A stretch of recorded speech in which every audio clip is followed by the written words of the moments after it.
Good morning students. बेटे अब आप आज स्टार्ट करेंगे यूनिट 7 पी ब्लॉक एलिमेंट्स। जैसे कि बेटे आप लोग +1 में करके आए हो भी हमने वहां पे बोरॉन फैमिली और जो कार्बन फैमिली है उसको डिस्कस किया था ग्रुप नंबर 13 में और 14 में। अगर हम टेबल देखें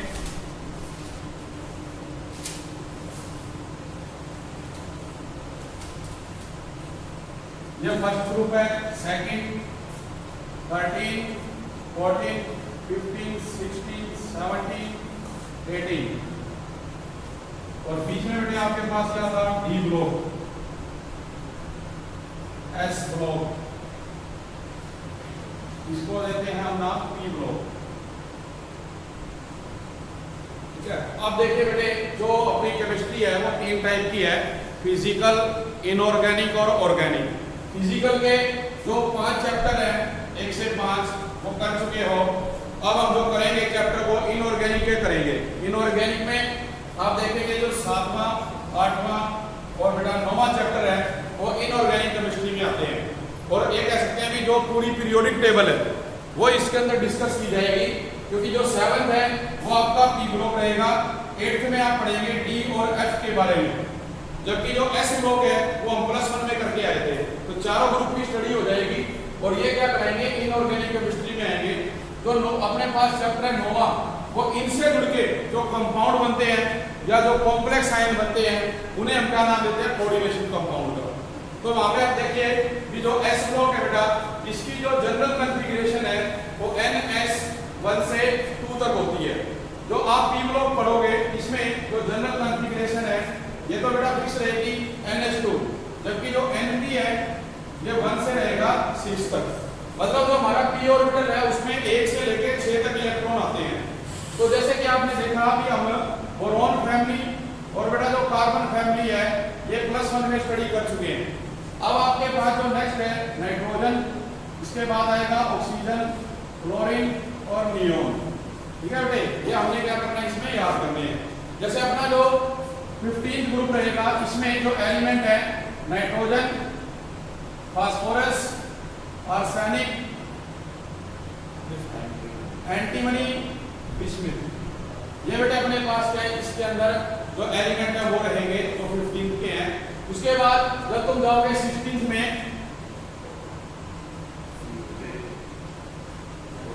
सिलिकॉन,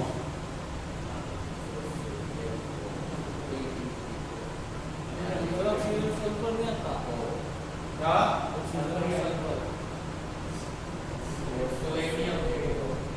ये एलिमेंट रहेंगे बेटा इसमें ऑक्सीजन, सल्फर, सिलेनियम, टेलोनियम और पोलोनियम। और यहाँ पे आप देखेंगे क्लोरीन, ब्रोमीन, आयोडीन, एस्पेक्टाइन। इसी तरह नियोन, इसके बाद आपके पास आएगा आर्गन, क्रिप्टॉन, जिनॉन और रेनॉन। ये अपने पास एलिमेंट है जिनकी आपने क्या करनी है स्टडी करनी है। और जो हम देखते हैं कि अपने पास एक जिगजैग लाइन बेटा इसमें बनी होती है, इसमें आप देखते हैं भी जो ये बॉर्डर लाइन है इस पे क्या प्रेजेंट होते हैं मेटलॉइड्स। ये ऊपर वाले सारे एलिमेंट आएंगे इनको नाम दिया जाएगा नॉन मेटल का, और जो इधर है बेटे ये सारे क्या होंगे मेटल माने जाएंगे आपके। तो इस बेस पे हमने इसको स्टडी करना है। पहले आप इनकी जो है इलेक्ट्रॉनिक कॉन्फ़िगरेशन स्टडी करेंगे, उसके बाद अकरेंस करेंगे भी हमारे पास इसकी जो अकरेंस है वो कितनी होती है। फिर जो ये एलिमेंट है बेटा ये कंबाइंड होकर किसी दूसरे के साथ किस प्रकार के जो है कंपाउंड फॉर्मेशन करते हैं।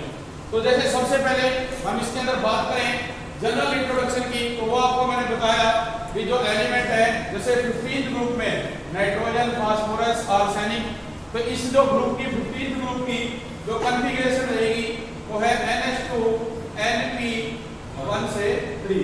तो ये 3 1 भी ना लिखे, हम तो सीधा क्या लिखते हैं 3 लिख देते हैं, क्योंकि यहाँ पे बेटा जो फास्फोरस है उसमें या तो अपने पास नाइट्रोजन है जो आप नेक्स्ट एलिमेंट ले रहे हो, इनमें सभी के वैलेंस शेल में कितने इलेक्ट्रॉन मिलेंगे हमारे को 3 इलेक्ट्रॉन मिलेंगे जो बैलेंस होंगे टोटल। अगर इसको देखा जाए वैलेंसी के अकॉर्डिंग तो हम इसको लिखते हैं 10 + 5। तो यहाँ देख रहे हैं कि इसके वैलेंस इलेक्ट्रॉन कितने हैं 5 है। नाइट्रोजन में जाओगे एटॉमिक नंबर 7 है, इसको लिखा जाएगा 2 5। फास्फोरस 15 है, इसको लिखेंगे 2 8 5।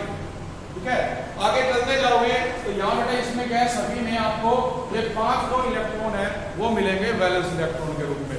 इसी तरह से हम नेक्स्ट में जाते हैं 16th में, वहां बेटा कितने हो जाएंगे, 4 इलेक्ट्रॉन्स हो जाएंगे। नेक्स्ट में जाओगे 5 हो जाएंगे।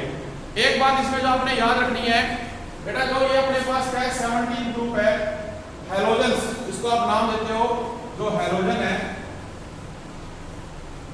ये क्या करेगा, कंपाउंड बनाएगा दूसरे एलिमेंट के साथ कंबाइंड होके।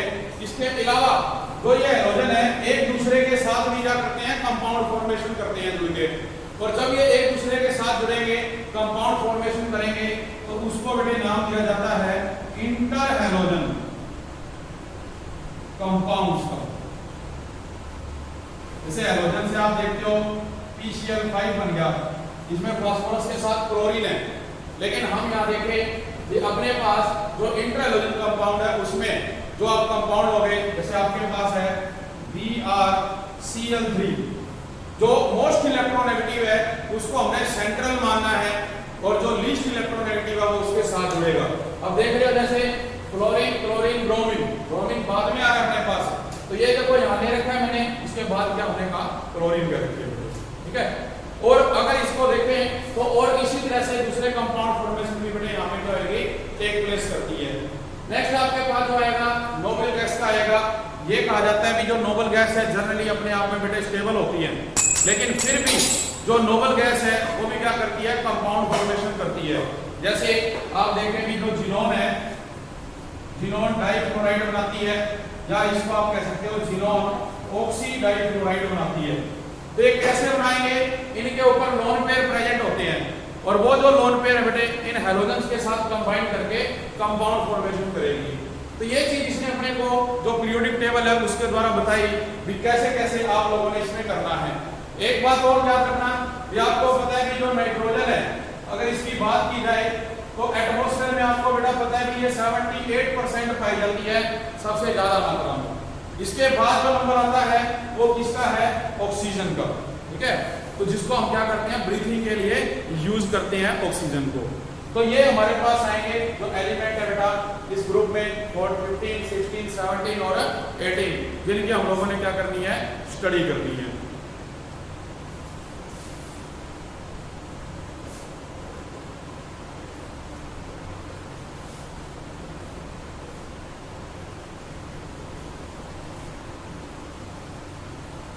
अब जैसे बेटा बात करते हैं इलेक्ट्रॉनिक कॉन्फ़िगरेशन की। इलेक्ट्रॉनिक कॉन्फ़िगरेशन में जैसे भी देखा कि जनरल कॉन्फ़िगरेशन NH2 NP 1 से 6 तक होती है। तो आप जैसे लिखेंगे पहले नाइट्रोजन की एटॉमिक नंबर 7 है, 1s2 2s2 2p3। फिर आप लिखेंगे फास्फोरस की 15, 1s2 2s2 2p6 3s2 3p3। इस तरह बेटे जो अपने नेक्स्ट एलिमेंट है उन सभी की कॉन्फ़िगरेशन लिखोगे तो उसमें हमें क्या देखने के लिए मिलेगा कि आप जो ये देख रहे थे भी NP, हमने कहा पूरे पी ग्रुप की कॉन्फ़िगरेशन है, लेकिन जो हमारे पास नाइट्रोजन फैमिली आ रही है जो ग्रुप नंबर 15 है, इसकी कॉन्फ़िगरेशन रहेगी NH2 NP3, मींस P में आपको 3 इलेक्ट्रॉन मिलेंगे। तो हम देख रहे हैं कि यहाँ पे नाइट्रोजन में भी P में 3 आ गए, जो फास्फोरस है उसमें भी बेटे 3 आ गए अपने पास। लेकिन जब हम स्ट्रक्चर फॉर्मेशन की बात करेंगे तो स्ट्रक्चर फॉर्मेशन में आप देखेंगे कि जो नाइट्रोजन है ये हमेशा क्या करेगा, सिर्फ ट्राई कंपाउंड बनाएगा, ट्राईवैलेंट कंपाउंड। क्यों? Because nitrogen is trivalent compound formed because there will be absence of d orbital। यहाँ पे d orbital एब्सेंट होता है इसके अंदर। जब तुम कॉन्फ़िगरेशन लिखते हो, इसको बनाए हम 1s में 2 2s में 2 और 2p में आप देखेंगे ये 3 इलेक्ट्रॉन है। अगर हमारे पास आगे कोई ऑर्बिटल होता d ऑर्बिटल तो इसमें से जो इलेक्ट्रॉन है वो हम आगे शिफ्ट कर सकते थे, पर वो नहीं कर पाए। लेकिन जब हम इसमें जाएंगे फास्फोरस में, वहां पे आप देखेंगे 1s2 2s2 2p6 3s2 3p3 और नेक्स्ट बेटा इसके बाद क्या है d ऑर्बिटल 3d, जो क्या है अपने पास एम्प्टी है। तो हम क्या करेंगे, इस कॉन्फ़िगरेशन को कहते हैं ग्राउंड स्टेट कॉन्फ़िगरेशन। तो अब इस ग्राउंड स्टेट कॉन्फ़िगरेशन में जब हम क्या करेंगे, एनर्जी देंगे। आपने डेफिनेशन पढ़ी है इसकी आयोनाइजेशन एंथैल्पी की, भी इलेक्ट्रॉन निकालने के लिए हमें एनर्जी देनी पड़ती है। तो हम इसको एनर्जी देंगे तो बेटा जो ये इलेक्ट्रॉन है 3s में वो यहाँ से शिफ्ट होकर इधर चला जाएगा। देखो फर्स्ट क्या देखा आपने, भी 3 अनपेड है, तो 3 अनपेड है तो ये कंपाउंड कौन सा बना देगा, PCl3 बना देगा। लेकिन अगर बात करते हैं हमें PCl5 की, तो यहाँ पे फास्फोरस के पास 5 अनपेड चाहिए, तो उसके लिए हम इसको एनर्जी देंगे। इसको एनर्जी देंगे तो एक इलेक्ट्रॉन एक्साइट होकर यहाँ पे आ जाएगा। तो जो आपकी एक्साइटेड स्टेट कॉन्फ़िगरेशन बनेगी, एक्साइटेड स्टेट, यहाँ से एक इलेक्ट्रॉन इसके अंदर आ गया, तो अब अपने पास जो 5 इलेक्ट्रॉन है बेटा देखो अनपेड वो मिल गए। अब फास्फोरस के पास जब ये 5 का आएंगे अनपेड, तो तुम देखो ये कंपाउंड यहाँ पे बनेंगे, एक ऊपर जुड़ेगा और एक नीचे जुड़ेगा। तो 5 जुड़ेंगे, इस तरह की इसकी ज्योमेट्री बनेगी। 3 हमारे कहां पे आएंगे, इक्वेटोरियल पोजीशन पे, और 2 क्लोरीन कहां माने जाएंगे, एक्सियल पोजीशन पे। तो इस तरह से बेटा ये जो कॉन्फ़िगरेशन हमारे पास है d ऑर्बिटल की, जैसे फास्फोरस के बाद जो नेक्स्ट ऑर्बिटल आएगा उसमें भी d ऑर्बिटल होगा, वो भी फॉर्मेशन कर पाएगा। सिर्फ हमें यह याद रखना है कि जो नाइट्रोजन है ये एक ऐसा एलिमेंट है जिसका जो नेचर है आप कह सकते हो अनोमलियस बिहेवियर ऑफ नाइट्रोजन, ये आगे आएगा जैसे टॉपिक है। तो जो अनोमलस बिहेवियर ऑफ नाइट्रोजन है उसमें यही है कि एक तो बेटा इसका क्या है, स्मॉल साइज। सेकंड इसमें क्या कहोगे, हाई इलेक्ट्रोनेगेटिविटी। तीसरा हम लिखेंगे एब्सेंस ऑफ d ऑर्बिटल, और ये भी सकते हैं इसके अंदर चौथे पॉइंट में भी जो इसके अंदर बेटा जो एंथैल्पी हम दे रहे हैं इसमें वो भी क्या होगी, इसकी हाई होगी। ठीक है, हम क्या लिखेंगे, हाई एंथैल्पी। तो ये अनोमलस बिहेवियर होता है जो बाकी सभी एलिमेंट्स है, क्योंकि उनके अंदर बेटा d ऑर्बिटल है। आप देखते हो भी हमने पढ़ा जैसे जैसे हम पीरियोडिक टेबल में टॉप टू बॉटम जाते हैं साइज बड़ा होता जाता है। साइज बड़ा होगा तो जो इलेक्ट्रोनेगेटिविटी है वो भी डिक्रीज होगी, इलेक्ट्रोनेगेटिविटी डिक्रीज होगी बेटे, और जो साइज है वो बड़ा होता जाएगा। आप देखेंगे उसके वैलेंस साइज जो है वो इंक्रीज होती जाएगी। तो ये किसमें आ जाएगा, अनोमलस बिहेवियर में आ जाएगा नाइट्रोजन के। तो इसके बेस पे हम जैसे पढ़ेंगे भी जो नाइट्रोजन है वो मिलके बहुत सारे कंपाउंड बनाता है। जैसे कि अगर कंपाउंड फॉर्मेशन की बात की जाए तो ये अपने एलिमेंट है इसके अंदर कौन कौन से, जैसे कि तुमने देखा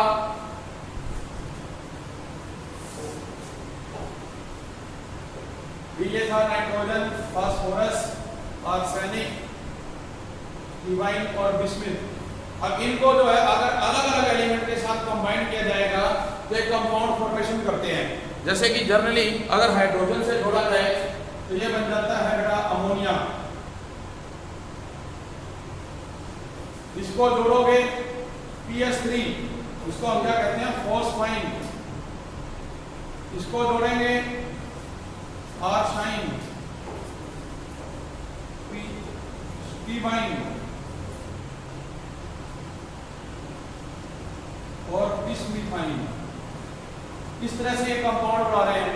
अब इन्हीं को आप हाइड्रोजन के अलावा ऑक्सीजन से जोड़ोगे, ऑक्सीजन से जुड़ेगा नाइट्रोजन डाइऑक्साइड, ये जोड़ोगे आप फॉस्फेट बनेगा PO4, इसी तरह आर्सेनिक ऑक्साइड बनेगा, स्टीवाइन ऑक्साइड बनेगा, बिस्मिथाइन ऑक्साइड बनेगा।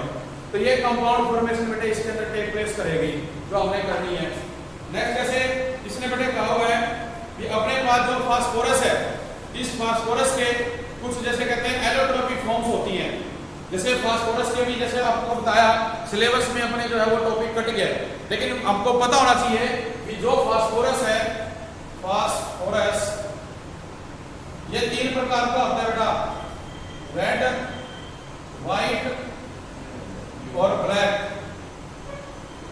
ठीक है, रात को जैसे कई बार आपने देखा होगा डेली लाइफ में हम सुनते हैं वे हम जब जाते हैं जहाँ पे मुर्गे जलाए जाते हैं तो रात को कोई चीज वहां पे चमकती है, तो उसमें क्या है जो हमारे टीथ होते हैं, जो जला हुआ मुर्दा होता है उसके जो टीथ होते हैं, जो हड्डियों के पार्ट्स हैं, वो इस व्हाइट फास्फोरस की वजह से चमक रहे होते हैं, लेकिन हम उसको कुछ और सोच लेते हैं। ठीक है, तो ये चीज इसके अंदर उसने दे रखी है। इसके अलावा जैसे अपने पास क्या है, ये जो फास्फोरस है ये और भी कंपाउंड बनाता है। जैसे एक होता है फ्लोरोएपेटाइट, इसी तरह से इसने देखो आगे दिया आपको हाइड्रोक्सी एपेटाइट। अगर ये फ्लोरीन के साथ जुड़ता है तो हम नाम देंगे फ्लोरोएपेटाइट का, और अगर आप इसको वाटर के साथ जोड़ेंगे तो ये कहलाएगा हाइड्रोक्सी एपेटाइट। तो इनके अंदर देखो ये दे रखे इसमें फार्मूले, और बताया गया कि ये जो मिनरल्स हैं बेटे ये क्या करते हैं, मेजर कंपोनेंट्स बनाते हैं।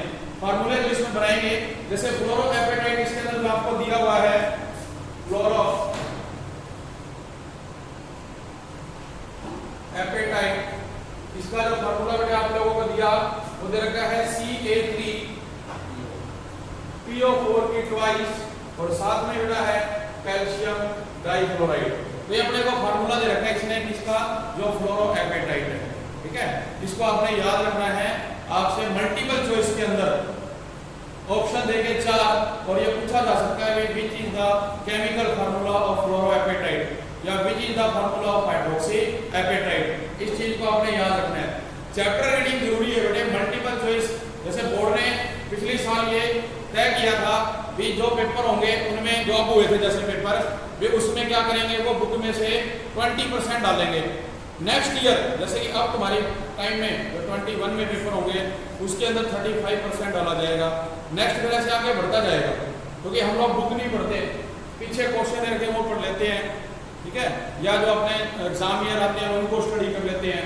चैप्टर रीडिंग जरूरी है, तो उसमें से जैसे मल्टीपल चॉइस बनाने शुरू कर दिए इन्होंने, तो वहां से बनाएंगे। अब चैप्टर पढ़ोगे तभी अच्छे ढंग से उनको कवर कर पाओगे।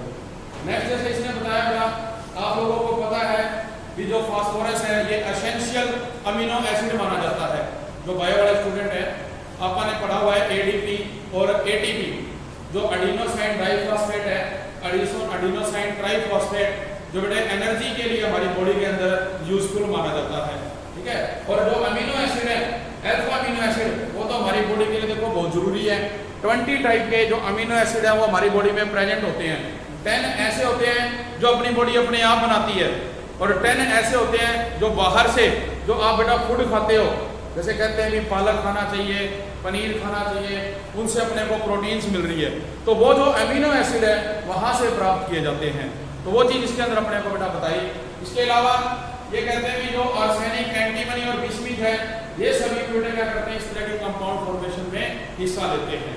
कॉन्फ़िगरेशन आ जाएगी। इसके बाद फिर हम बात करेंगे इसी में जो फिजिकल प्रॉपर्टीज हैं, इसकी बात करेंगे फिजिकल प्रॉपर्टीज की। अगर हमें ध्यान हो +1 में हमने किया था भी फिजिकल प्रॉपर्टी में एटॉमिक नंबर आ जाएगा, एटॉमिक मास आएगा, melting point, boiling point, ionization enthalpy, electronegativity, heat of fusion आ जाएगा। तो ये सारे पॉइंट बेटा इसके अंदर आएंगे अपने बाद जब इसको तुम स्टडी करोगे। ठीक है, तो जो फिजिकल प्रॉपर्टी है वो हम कराएंगे बेटा नेक्स्ट लेक्चर के अंदर। आज के लिए इतना ही। Thank you very much.